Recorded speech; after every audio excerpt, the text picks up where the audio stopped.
안녕하세요, 여러분. 보스입니다. 이번 시간에는 제목에서 보신 것처럼 또는 썸네일에서 보셨다시피 전위를 구하는 연습 문제를 풀이해 볼 건데 그게 어떤 상황에서 전위를 구하는 거냐면 지금 보시다시피 이 금속 공이 있어요. 도체 공이라고 해보죠. 그런 공이 전하 Q를 가지고 있어요. 전하 Q만큼 전하를 분포하고 있고 그런 상황에서 이 유전체가 둘러싸고 있어요. 그러니까 어떤 상황이냐? 이 원점을 정의할 수 있을 때 그 원점에서부터 반지름 A까지인 공간이 그까지가 전하 Q로 대전되어 있는 그런 도체고요.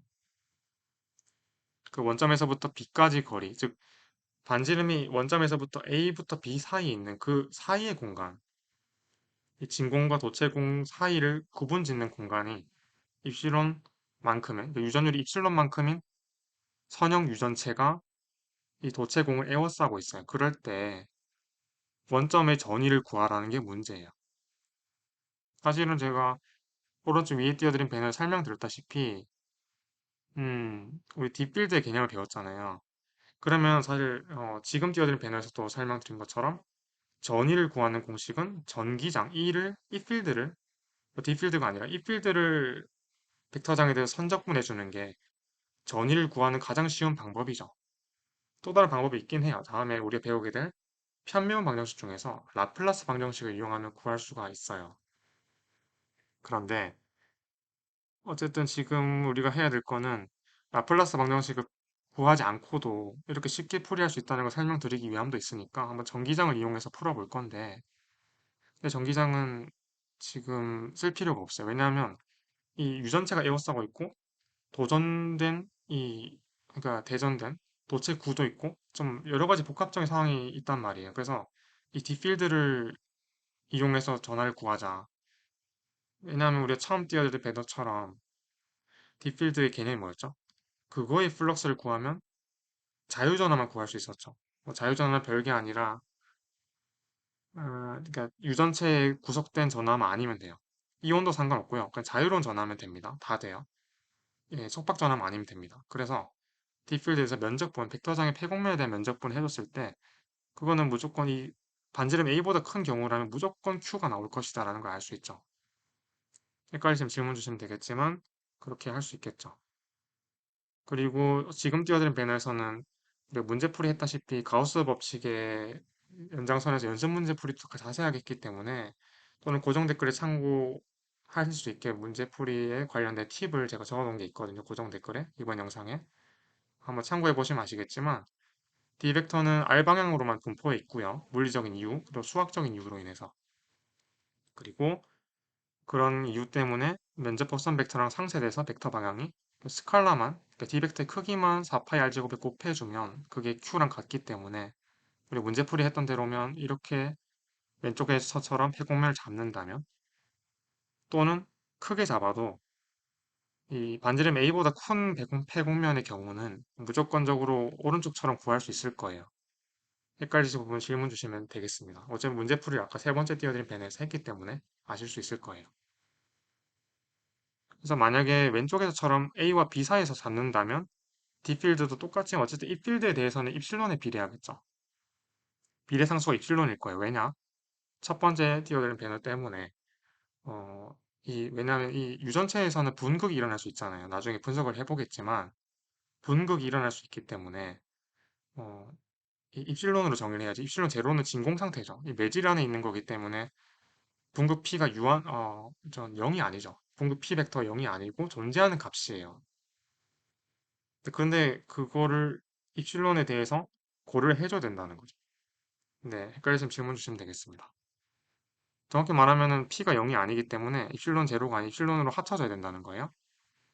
반면에 이렇게 넓게 잡으면 B보다도 큰 경우라면 A와 B 사이가 아니라 B보다 큰 R의 경우면 그 네, 입실론 제로로 해줘야 되겠죠. 진공 상태니까 P가 0이잖아요. 그래서 P를 고려해줄 필요가 없기 때문에 카이 그런 것도 없죠. 고려해줄 필요가.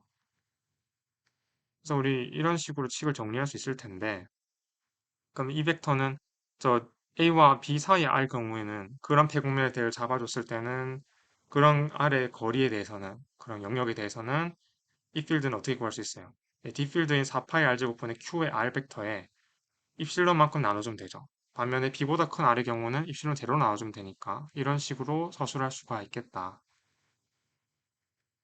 근데 전이는 제가 띄워드린 배너 때문에 예전 아까 띄워드린 배너 때문에 이렇게 수식으로 표현할 수 있었고 근데 그거는 무한 원점에서부터 진짜 원점까지 거리잖아요. 무한 원점이란 건 무한대에서 거리부터인데 그건 전이가 0일 것이다. 그래서 원점까지 오는 거고 근데 그 무한대부터 b까지 또 b부터 a까지로 예, 부분 짓는 거죠. 그러면 무한대선에 b까지 오는 경우는 진공 상태일 거고요. 유전체 바깥이니까. 근데 b에서 a까지는 유전체에 의해서 그 물질 내부일 거예요. 매질 내부. 물질 내부이기 때문에 이렇게 각각 대입을 할 수 있을 것이다. 또 dl 벡터는 원래 dr에다가 r방향, 세타방향, 파이방향 다 있어야 되는데 어차피 r방향 벡터랑 내적하면은 다른 건 0이 되고 r방향 벡터만 남기 때문에 그런 스칼라 성분만 남기 때문에 그냥 drr로만 썼어요. 네, 되겠죠. 그리고 분명 의아하셔야 될 부분이 뭐냐면 a부터 0까지는 왜 적분해 줄 필요가 없느냐 dr에 대해서 그것도 있어야 되죠. 근데 그거는 고정 댓글에 써드렸으니까 그 부분도 참고해 주시면 되겠습니다. 어차피 도체 공안에는 전기장이 없어야 돼요. 그래서 4파이분의 q라는 그 계수만을 남기고 그래서 어차피 r제곱분의 1은 r에서 적분한 마이너스 r분의 1 되고 거기 대입해 주는 거 사실 고교 과정 내용이니까 참고해 보시면은 아마 적분이 잘 되실 겁니다. 그래서 이렇게 결과가 나옵니다. 구할 수 있더라라는 거죠. 마무리를 한 번 더 해보는 게 뭐냐면 이 결과를 해석하는 거예요. 로 PS가 속박 면전화 밀도였는데 그게 P 벡터랑 면적 법선 벡터를 내적한 거였죠. 그거는 지금 띄워드린 배너 때문에 그래요. 그 내용 참고해 보시면 아시겠지만 분급 벡터의 면적 법선 벡터를 예를 들면 구면의 경우는 R방향 단위 벡터죠. 그걸 내적하면은 그게 속박 면전화 밀도가 되더라는 걸 알 수 있죠. 근데 이 필드는 지금 이렇게 됐었어요. 그럼 P는 선형 유전체니까 카이 2에 입실론 제를 곱한 값이죠. 오른쪽처럼. 그래서 이렇게 됩니다. 우리 분국에 대해서 공부했을 때 다 그랬었죠.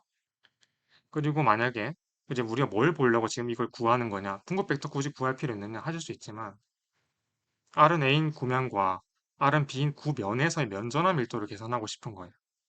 이 지금 분국에 있어서 어떤 일이 벌어지고 있느냐를 알고 싶은 거죠.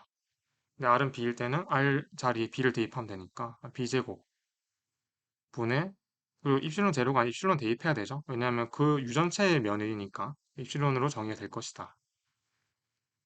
R은 A일 때는 이렇게 됩니다. 이거 왜 이렇게 되냐?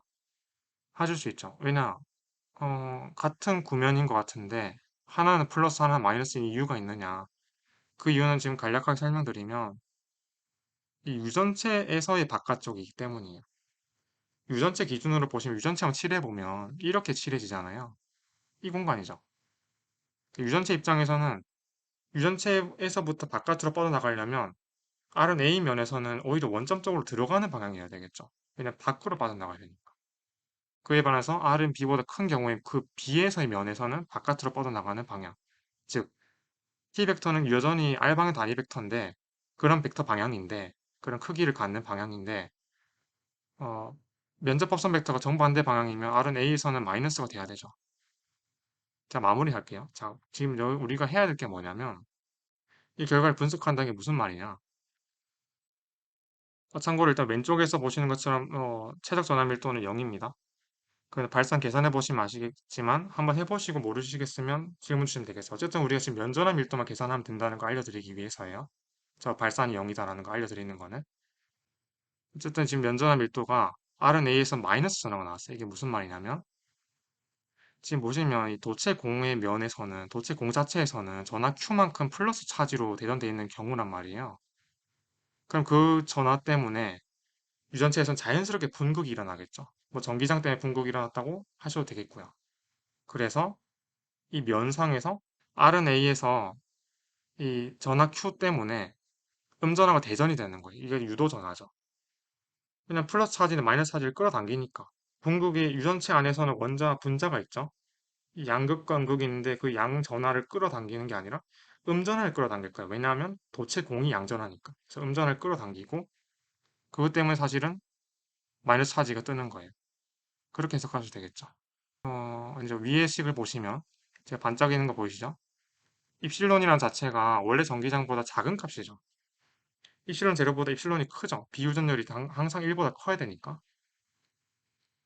근데 보시면 분모에 들어가 있으니까 전체적인 E는 작을 거예요. 그래서 이게 뭐를 의미하냐면 음전화가 대전이 되어버렸기 때문에 그거에 대한 전기장도 붙어서 오히려 전체적인 전기장은 더 작아진다는 거예요. 그러니까 어쨌든 분국의 그런 개념, 분국에 의해서 이런 현상이 발생한다는 걸 또 파악을 할 수가 있겠다는 점 말씀드릴 수가 있겠습니다.